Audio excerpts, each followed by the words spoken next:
Good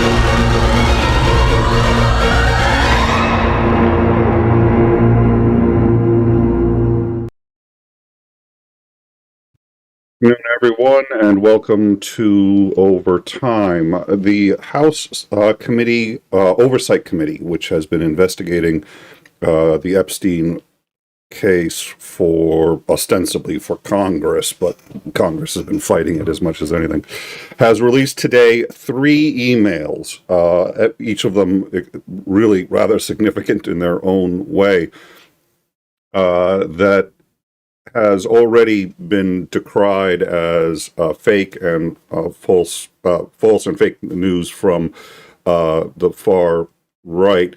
I will tell you a couple of things about these emails before we get into them. The first is they came from the DOJ, so they came from Trump's DOJ.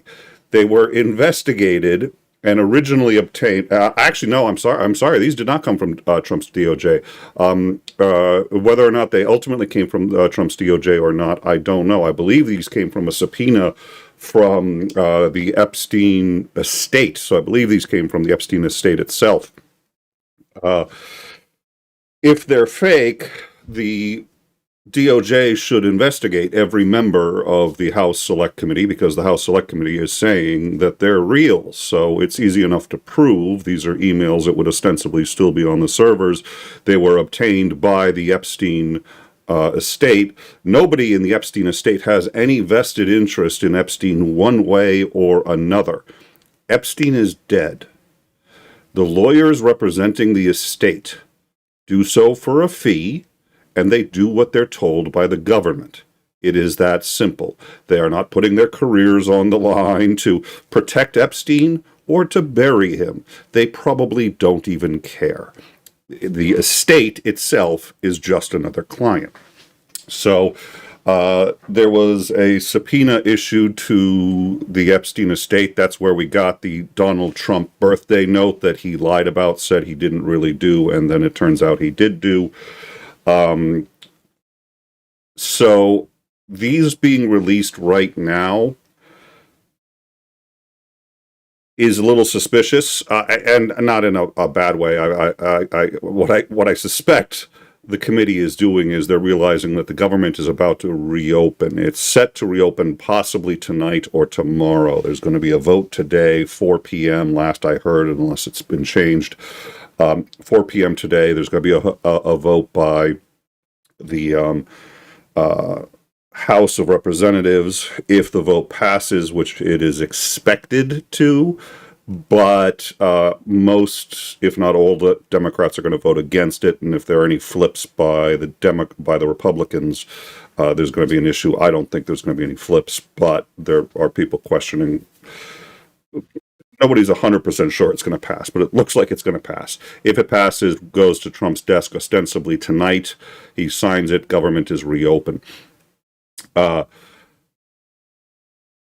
speaker has said that the first order of business for him is going to be to swear in the new member of the House, who her first move is going to be to sign the discharge petition. So Mike Johnson is set already to swear in Representative-elect Adelita Vala, yes, and she will be the 218th signature on the discharge petition. So the fact that that will happen either today or tomorrow, likely, suggests to me that they've been holding on to these for a little while and decided to release them now. So what do we have? The first email I'm going to show you is, let's see, this is with, and again, this was released by the House. So if it's fake, what you've got is the House of Representatives releasing a fake email, and it would necessarily be investigated. It's not going to be investigated because everybody knows it's real. Unfortunately, it is redacted. This is to Michael Wolff, who was a biographer of Trump's, and apparently on background, Epstein let him know a lot of things, and it gets interesting. Let's see. Trump said that he asked me to resign Mar-a-Lago. So this would appear to comport with Trump's most recent defense of everything that he's been doing with or had done with Epstein, saying that Epstein was a creep and he asked him to leave. This would appear to comport with it. This was sent, however, in let's see, January 31st of 2019. So this would be a lot later than Trump said. Trump said he asked me to leave. I was never a member. Of course, he knew about the girls, and he asked Ghislaine to stop. In Trump's favor, he asked her to stop. Not in Trump's favor, he knew and apparently either did not inform the police, or, as Johnson said, maybe he was a confidential informant. We'll get into that in a minute. But that notwithstanding, this email, at a minimum, is reasonably strong evidence. And again, this is from a dead man with no real reason to lie at this point, and it's his confidential emails going back and forth. Here he's saying that, Trump knew and asked Ghislaine to stop. And now, stop what is a good question. Stop. It appears she was actually seducing girls herself at at Mar-a-Lago. She was also recruiting them and grooming them. How much Trump knew and when he asked her to stop, we don't know. There's allegations now that Trump knew and, at least at first, approved of Mar-a-Lago as a recruiting ground for sex trafficking women. We don't know, but there's been that suggestion. The second email is this one here. This was when Michael Wolff had asked, I hear CNN is planning to ask Trump tonight about his relationship with you, either on air or in a scrum afterwards. And his advice is as follows. This is Epstein's advice. This is chilling and gets back to Epstein as a master manipulator of everybody. I think you should let him hang himself. If he says he hadn't been on the plane or to the house, that's interesting. Then that gives you a valuable PR and political currency. You can hang him in a way that potentially generates a positive benefit for you, or if it really looks like he could win, you could save him, generating a debt. So here he's working with Wolff, who was doing a biography of Trump at the time, saying, it's up to you. If you think he's going to lose in your biography, just be honest and tell him everything that happened. And he's going to get wiped out. Or don't, and if he wins, you now have Trump in your pocket. Of course, it's possible that, if asked, he'll say that Jeffrey is a great guy, and he's got a raw deal and is a victim of a political correctness, which is to be outlawed in a Trump regime. So that's a very interesting and telling reply. Again, he never expected this to go public. He's dead. He doesn't benefit from this email. This email went out 2015 and seems to suggest that Trump was on the or to the house. I don't know if he means the house on the island. I don't know what that means. But clearly he felt that there was blackmail material on Trump and that Wolff should use that material. Last email. This is to Ghislaine Maxwell.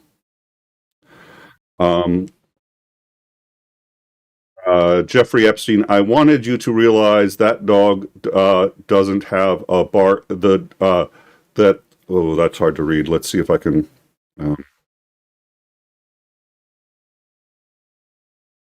wanted you to realize that the dog that hasn't barked is Trump. So, of all the people who have spoken by this point, the one that hasn't spoken, who knows something, is Trump. Victim spent hours at my house with him. He has never once been mentioned. Police chief, etc. I'm 75% there. Ghislaine's reply, I have been thinking about that. This was in a high importance email that he sent to his co-conspirator, Ghislaine Maxwell. Now, we know we have testimony of one victim who has testified to being at Mar-a-Lago and performing sex acts on Trump at the behest of Epstein. This is in a certified deposition for certified. Sorry, it was in a deposition, sworn deposition for court. She was very graphic, very detailed, and struck me as highly credible. She was underage at the time, performing sex acts on the sitting president of the United States. This was in I think, I don't remember the date, but she's obviously an adult now, and we have it in a prior show, and we have a link to the deposition, and she spoke afterwards and read her sworn testimony. The statement here suggests a second victim who spent hours at the house with Trump. The reports that we're seeing now seem to suggest that that victim would actually be Virginia Giuffre. I don't know what the evidence is for that. We are going with this literally live as we got the emails. We know, but that's for some reason, and I think it was actually someone out of the house has said that that victim who is redacted was in fact Virginia Giuffre. That would make her the second victim, essentially.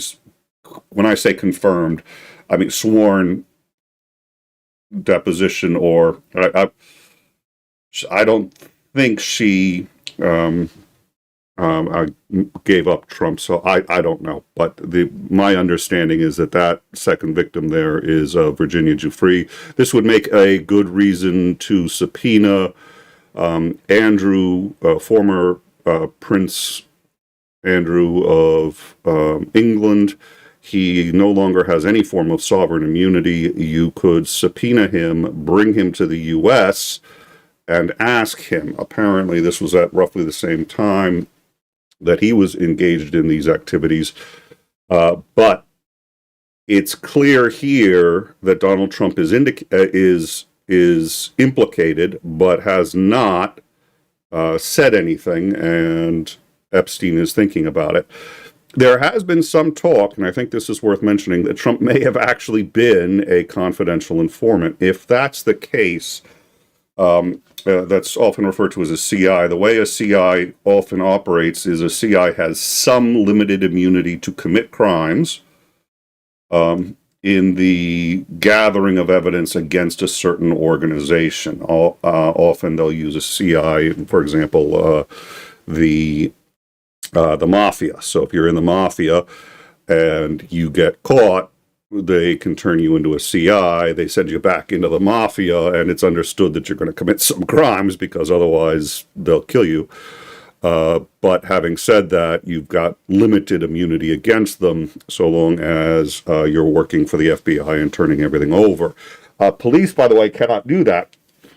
So it's an advantage that the police do not have. The police cannot go and commit crimes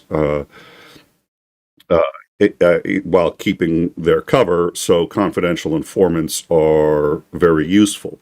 They're also confidential. Nobody's supposed to know who they are.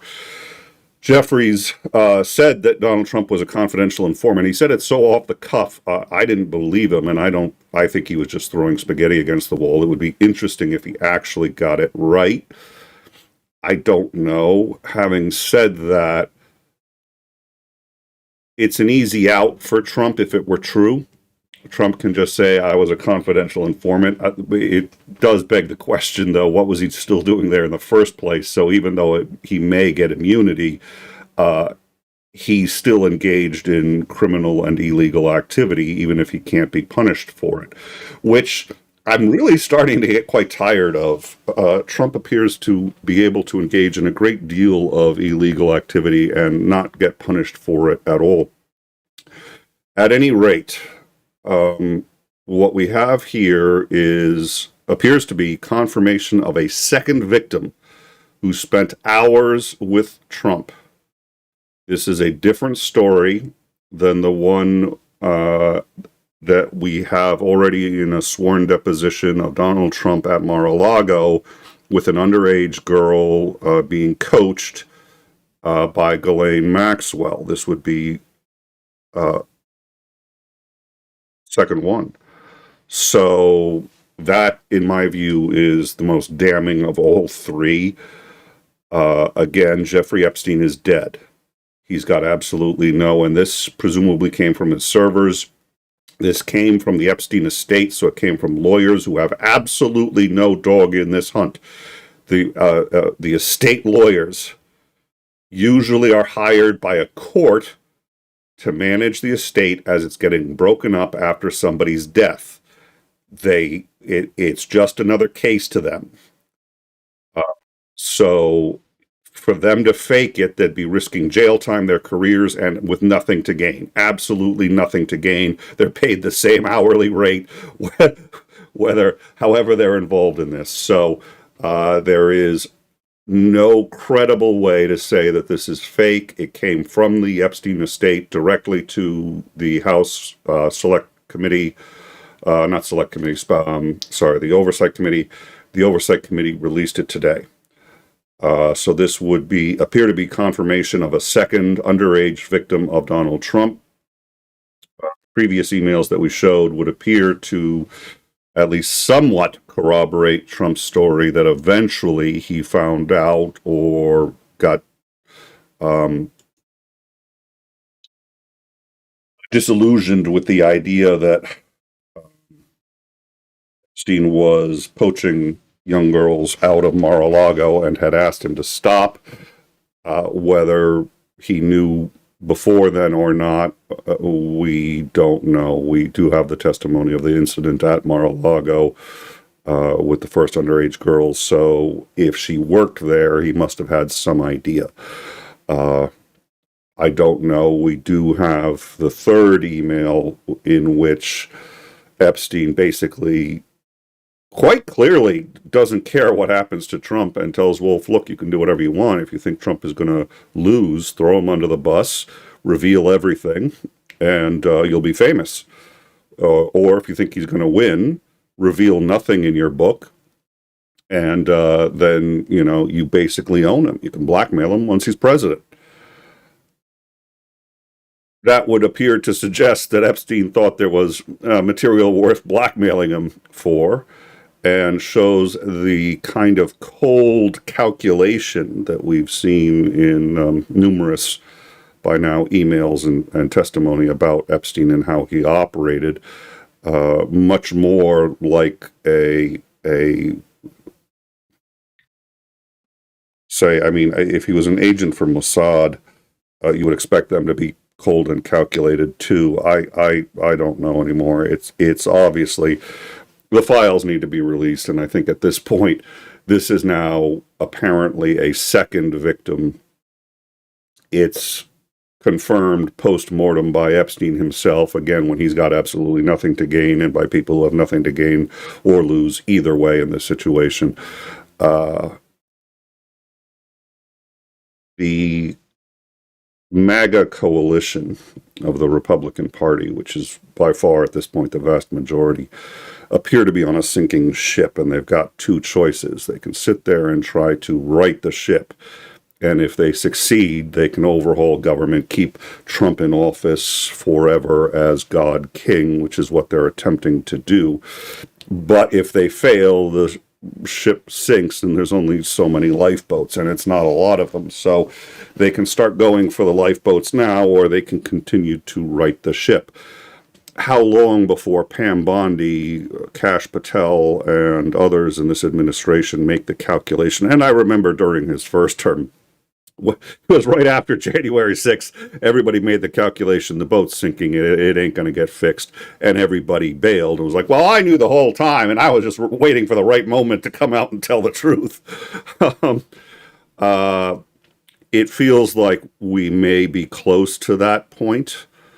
I don't know, but that, especially that last email that we showed, that appears to be a second confirmed underage victim that spent hours with Trump. I don't know how any human being justifies not investigating that further when that came from the House Oversight Committee. And they would not have released that if they did not believe it were true. There's no reason. We'll see what happens. But I think this coming on the heels of the government about to reopen, and somebody had said the government open? No, the government is not open, but I think that's why they're doing it now. The government is going to reopen soon, and they want to put maximum pressure on Jeffries to swear in the new representative so that they can sign the discharge petition. Keep in mind, the discharge petition gives him 2 weeks to schedule a vote on releasing the Epstein files, and everybody will have to go on record as for or against it. And right now, the last that I heard was that an unofficial calculation taken showed that actually most Republicans would sign for in order to release the Epstein files, because that's what the majority of their base wants. That's why the Jeffries is working so hard to fight it. If he thought it wouldn't pass, he'd be like, oh, of course, we all want to see the Epstein files. Let's bring it to a vote. And then, ooh, shucks, it failed. Yeah, he knows it's got a very good chance of passing. In fact, they have to pass it, really. Whether it's veto-proof is another question. But it's starting to look like it might be. So we will see. If Trump vetoes it, though, he's in real trouble, because the question is, why the hell would he veto releasing the Epstein? I mean, that was the cornerstone of what he ran on. We're all going to be in the unique position of saying, well, if Charlie Kirk were here, it'd ream Trump a new one.